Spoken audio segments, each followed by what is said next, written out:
Hello viewers, আসসালামু আলাইকুম। Welcome back to my channel লিপি ইসলাম। আপনারা সবাই কেমন আছেন? আমরা তো আল্লাহর রহমতে ভালো আছি। আপনাদের জন্য আজকে নিয়ে আসছি চকলেট স্পঞ্জ কেক। কিভাবে বাসায় খুব সহজে গ্যাসের চুলায় ওভেন ছাড়া কেক বানানো যায় সেই রেসিপি নিয়ে আসছি আমি আজকে। অনেক দিন থেকে রেসিপি দেওয়া হয় না, কারণ আমি একটু এলবি নিয়ে ব্যস্ত আছি। তাই খুব সহজেই কেকটা বানানো যায় আপনাদেরকে সেটা আমি দেখুন কতটা স্পঞ্জি হয়েছে, একদম ইজি পদ্ধতিতে। তো চলুন দেখে নেওয়া যাক কিভাবে আমি কেকটা তৈরি করছি, আপনাদেরকে দেখাবো। তো শুরুতে ছোট্ট একটা রিকোয়েস্ট করে নিই, যারা এখন আমার চ্যানেলটি সাবস্ক্রাইব করেনি তারা অবশ্যই করে নেবেন, আর যারা করেছেন তাদেরকে অসংখ্য ধন্যবাদ। শুরুতে আমি শুকনো উপকরণগুলো দেখিয়ে দিচ্ছি। প্রথমে লাগবে আমার 1.5 কাপ ময়দা, 2 টেবিল চামচ কোকো পাউডার, 2 টেবিল চামচ গুঁড়ো দুধ, কর্নফ্লাওয়ার 1 টেবিল চামচ, আর হাফ টেবিল স্পুন সোডা, খাওয়ার সোডা এখানে ইউজ করছি, আর লাগবে 1 টেবিল চামচ কর্নফ্লাওয়ার। আমি আবার দেখিয়ে দিচ্ছি উপকরণগুলো। এখন আমি শুকনা উপকরণগুলো সবগুলো একটা স্ট্রেটনারের সাহায্যে এভাবে আমি চেলে নিব। এখানে আমি দিয়ে দিচ্ছি প্রথমে 1 কাপ ময়দা, তারপর দিয়ে দিচ্ছি এই যে আরও হাফ কাপ ময়দা, মোট 1.5 কাপ ময়দা।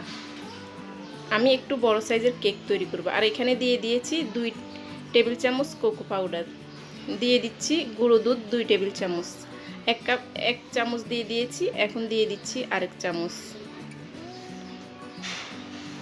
এখন দিয়ে দিয়েছি 1 চা চামচ baking powder, half spoon soda. আমি খাওয়ার সোডা ইউজ করছি হাফ স্পুন, একদম কম পরিমাণ। এই পরিমাণগুলো অবশ্যই খেয়াল রাখবেন। সবগুলো আমি ভালোভাবে মিশিয়ে নিয়েছি। আর দিয়ে দিয়েছি 1 চা চামচ কর্নফ্লাওয়ার। তো সবগুলো আমি প্রথমে উপরে ভালো করে মিশিয়ে নিয়েছি, তারপরে আমি স্ট্রেটনারের সাহায্যে চেলে নিয়েছি। আমি উপকরণগুলো আমার ডিসক্রিপশান বক্সে দিয়ে দিব, আপনারা চাইলে সেখান থেকে দেখে নিতে পারেন।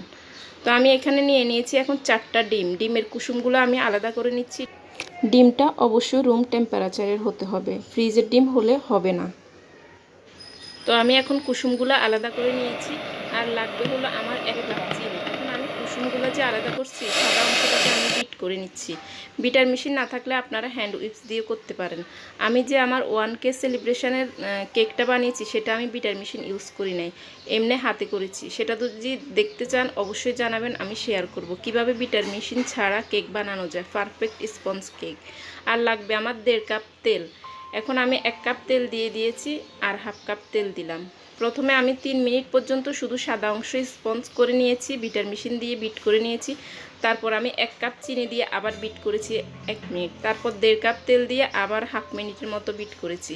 এখন আমার বিটার করা হয়ে গিয়েছে। এই যে এখন আমি যে শুকনো উপকরণগুলো ছিল সেগুলো আস্তে আস্তে দিয়ে মিশিয়ে নিয়েছি। একসাথে দেওয়া যাবে না, আস্তে আস্তে দিতে হবে। আর আমি এখানে যেহেতু চকলেট কেক করছি তাই চকলেট এসেন্স দিয়ে দিয়েছি, আমি এটা ইউজ করছি হাফ স্পুন। আর দিয়ে দিয়েছি সামান্য 1 চিমটি লবণ, পরিমাণ মতো। লবণ কিন্তু বেশি হওয়া যাবে না, কেকে লবণ খুব কম পরিমাণ লাগে। আমি হাফ স্পুন দিয়েছি। তো দেখুন আমি অনেকক্ষণ পর্যন্ত এভাবে সবগুলো মিশিয়ে নিয়েছি। আমার মিশ্রণটা এরকম হয়েছে। এখন চলে যাচ্ছি পরবর্তী পর্বে। এখানে আমি এরকম একটা শেপের কেকের শেপ নিয়ে নিয়েছি বাটি, আপনারা যে কোনো শেপের নিতে পারেন। তো আমি একটা কাগজ কেটে নিয়েছি সাদা, তারপর তেল ব্রাশ করে নিয়েছি, এটা খাওয়া সয়াবিন তেল। তারপর উপর থেকে মিশ্রণটা ঢেলে দিচ্ছি। মিশ্রণটা এভাবে উপর থেকে দিয়ে দিয়ে আমি ভালো করে এভাবে হাত দিয়ে চেপে দিচ্ছি, যেন ভিতরে কোনো বাতাস না থাকে। এভাবে বারবার দিতে হবে। আর উপরে দিয়ে দিচ্ছি একটু কিশমিশ, আপনারা চাইলে বাদামও দিতে পারেন। কিশমিশ দিলে আমার কাছে ভালো লাগে, মানে পেস্তা মনে হয়। তো আমি এখন চুলায় এরকম একটা পাতিল বসিয়ে দিয়েছি, ভিতরে একটা স্ট্যান্ড দিয়েছি। 5 মিনিট আগে বসিয়ে দিয়েছি। পাতিলটা যথেষ্ট গরম হয়ে গিয়েছে। ভিতরে আমি এখন কেকের বাটিটা বসিয়ে দিয়েছি। বসিয়ে দিয়ে আমি ঢাকনা দিয়ে দিব। ঢাকনা যদি কোনো ছিদ্র থাকে অবশ্যই বন্ধ করে দিতে হবে, যেন বাতাসটা বের না হয়। তো আমি এভাবে 3 মিনিটের মতো হাই হিটে রেখে দিব। হাই হিটে রাখার পরে আমি একদম লো থেকে একটু বেশি করে আগুনটা আমি 30 মিনিটের জন্য রেখে দিব। তো 30 মিনিট পর ফিরে আসছি। দেখুন আমার কেকটা আমি চেক করছি। তো দেখুন 30 মিনিট পর কিন্তু আমার কেকটা হয়নি, এরকম একটা টুথপিক দিয়ে চেক করছি, যদি টুথপিকের গায়ে লেগে থাকে তাহলে কেক হয়নি। এখন আমি রেখে দিব আর 10 মিনিটের জন্য। আগুনটা একটু বাড়িয়ে দিয়েছি, হাই না লো থেকে একটু বেশি। তো আরও 10 মিনিট পর ফিরে আসলাম। এখন দেখেই বোঝা যাচ্ছে কেকটা হয়ে গিয়েছে, তাও চেক করে আমি দেখাচ্ছি। দেখুন আমার টুথপিক একদম ফ্রেশ আসছে। তো আমার মোট সময় লেগেছে 50 মিনিটের মতো, আপনাদের আরও কম বেশি লাগতে পারে, চেক করে দেখবেন। তো কেকটা আমি নামিয়ে ঠান্ডা করে নিয়েছি। এখন 4-5টা ছুরি দিয়ে এভাবে করে আলাদা করে নিচ্ছি, আর যে কাগজটা আছে সেটা উঠিয়ে নিচ্ছি। দেখুন আমার কেকটা কতটা সুন্দর হয়েছে। তো এই পর্যায়ে আমি কেকটা খেয়ে ফেলতে পারি, কিন্তু আমি একটু ডেকোরেশন করব, এটা জাস্ট আমার আইডিয়া। আমি এরকম করে আপনারাও করতে পারেন, যখন ক্রিম থাকে না এরকম করে করতে পারেন। আপনারা যে কোনো নাম লিখতেও লিখতে পারেন। আমি এরকম কাগজ কেটে নিয়েছি হার্ট শেপে আর একটা ফুল। তো এগুলোকে হালকা চেপে আমি বসিয়ে দিচ্ছি। এখন বসিয়ে দেওয়ার পরে আমি একটু গুঁড়ো দুধ নিয়ে নিয়েছি, আপনারা চাইলে আইসিং সুগার ইউজ করতে পারেন। তো এরকম একটা ছোট স্ট্রেটনারের সাহায্যে এটার উপরে ভালো করে আমি দিয়ে দিচ্ছি। জাস্ট একটা লুক আনার জন্য ডিজাইন করতেছি বাসায়, যেন সুন্দর লাগে এই জন্য। এখানে যে কোনো নাম লিখলেও লিখতে পারেন আপনারা। তো আমি এভাবে যখন পুরাটাই সাদা করে গুঁড়ো দুধ দিয়ে দিয়েছি, তো এখন একটা চিমটার সাহায্যে খুব সাবধানে কাগজগুলো উঠিয়ে নিচ্ছি। দেখুন কত সুন্দর ডিজাইন চলে আসছে। এই যে আমি সবগুলো উঠিয়ে নিয়েছি, এখন সুন্দর একটা ডিজাইন চলে আসছে। বাসায় যদি ক্রিম না থাকে, ক্রিম কিভাবে তৈরি করা যায় সেই রেসিপিও আমি দিব আপনাদের সাথে। আপনারা অবশ্যই আমার সাথে থাকুন। দেখুন আমার কত সুন্দর কেক রেডি হয়ে গিয়েছে।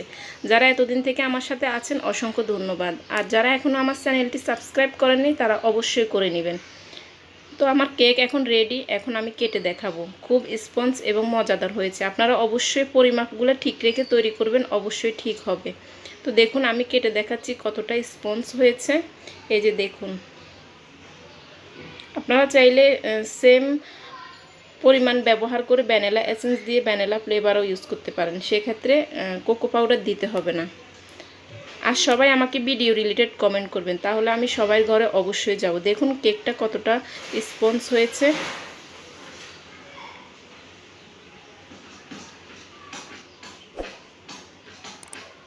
তো আজকে এই পর্যন্তই। আমার চ্যানেলটা অবশ্যই সাবস্ক্রাইব করবেন, আমার সাথে থাকবেন। তো আজকে এই পর্যন্তই। আল্লাহ হাফেজ। আপনারা সবাই ভালো থাকবেন।